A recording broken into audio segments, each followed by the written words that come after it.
Dalam debat calon presiden, Pak Prabowo menyatakan apa yang dilakukan sekitar 1998 merupakan bagian dari tugasnya untuk membela negara. Selebihnya, tanyakan saja kepada atasan saya. Ya.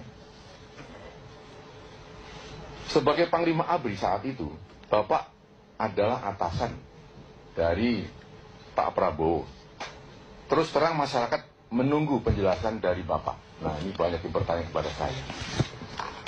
Saya nggak ikut perdebatan, tapi ikut terlibat nama saya di sana. Dan harus menjawab.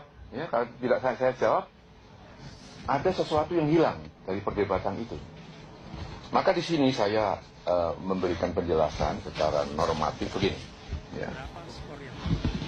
Penculikan itu atau aksi penculikan oleh oknum, ya saya katakan oknum, ya Kopassus Angkatan Darat, itu dilakukan pada medio Desember tahun 1997 sampai dengan Maret 1998. Pada saat penculikan berlangsung, Panglima ABRI-nya waktu itu masih Jenderal Purnawirawan almarhum sekarang, Faisal Tanjung. Nah, pada saat bulan Maret, 7 Maret tepatnya, pada saat kasus itu harus dibongkar, terungkap, diusut, saya kebetulan sudah mengganti sebagai Panglima ABRI. Dengan demikian, waktu kasus itu terjadi, Panglimanya masih yang lama, waktu pengusutan, Panglimanya yang baru, saya. Saudara sekalian, saya koordinasi dengan Pak Faisal Tanjung waktu itu. Saya tanyakan kepada beliau, Pak, apakah Bapak pernah memerintahkan untuk menculik? Apakah Bapak pernah memerintahkan untuk melakukan aksi-aksi represif? Beliau mengatakan tidak. Tidak pernah saya. Betul-betul tidak pernah. Saya pun mengatakan saya juga tidak pernah. Saya melanjutkan kebijakan ABRI waktu itu menghadapi mahasiswa, aktivis, demonstran dengan cara-cara persuasif, dialogis, komunikatif, bukan dengan cara-cara represif. Cara-cara kekerasan dan represif hanya digunakan apabila terpaksa dan betul-betul atas perintah Panglima. Itu. Ya, dengan demikian maka saudara-saudara sekalian, tidak ada kebijakan dari pimpinan TNI atau pimpinan ABRI yang ekstrim waktu itu untuk memerintahkan melakukan penculikan, tidak ada. Dan pada saat saya dialog dengan Pak Prabowo Subianto saat itu, pada saat saya menanyakan kenapa melakukan hal itu, maka saya yakin bahwa itu dilakukan atas inisiatif sendiri, atas dasar analisis keadaan yang berlaku saat itu. Ya, ini ada di Kompas juga sudah ditulis. Ini sudah saya laporkan juga kepada Pak masyarakat. Jadi bukan hal baru ya. Mungkin bagi wartawan yang waktu itu masih umur 5 tahun ya, sekarang nggak tahu ini.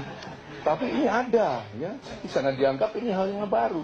Ini jelas hasil analisis pribadi, bukan perintah Panglima ABRI, bukan perintah atasan beliau. Ini supaya jelas ya. Kembali tadi ini hanya pembenaran dari apa yang sekarang simpang siur itu. Ya. Mantan Panglima ABRI Wiranto menegaskan mantan Panglima Kostrad Letjen Prabowo Subianto diberhentikan dari jabatannya karena Dewan Kehormatan Perwira atau DKP yang dibentuk tahun 1998 berkesimpulan yang bersangkutan terbukti terlibat dalam kasus penculikan aktivis tahun 1998. Saya tidak ingin terjebak kepada perdebatan istilah. Ya. Saya tidak ingin saling mengotot hanya mempermasalahkan istilah dengan hormat atau tidak dengan hormat, diberhentikan atau dipecat. Saya akan mencoba untuk masuk di wilayah normatif, kausal, normatif sebab akibat. Seorang prajurit, seorang militer berhenti dari dinas keprajuritan, pasti ada sebabnya. Karena itu menurut saya skornya justru di bawah 5, Mas Jaja. Diberhentikan dengan hormat, sebabnya karena sudah habis masa dinasnya. Karena cacat akibat operasi, sehingga tidak bisa melanjutkan tugas. Karena sakit kronis, sehingga tidak bisa melanjutkan tugasnya. Atau karena atas permintaan sendiri dan diizinkan oleh atasannya, maka dia berhak untuk berhenti dengan hormat. Di sisi lain ada berhenti tidak dengan hormat. Karena apa? Karena melanggar sabta marga, sumpah prajurit, etika keprajuritan, melanggar undang-undang, melanggar hukum yang berlaku di Indonesia, diberhentikan tidak dengan hormat. Maka tatkala Pak Prabowo Subianto waktu itu sebagai Letnan Jenderal, sebagai Panglima Kostrad, nyata-nyata oleh Dewan Kehormatan Perwira telah dibuktikan bahwa beliau terbukti terlibat dalam kasus penculikan, ya, maka tentu diberhentikannya itu sesuai dengan norma yang berlaku. Dengan demikian maka tidak dengan hormat sudah tidak lagi relevan untuk kita perdebatkan, ya, karena sudah jelas bahwa sebabnya jelas, berhentinya jelas. Terpulang kepada masyarakat untuk membuat istilah yang bagaimana. Tapi itu yang penting.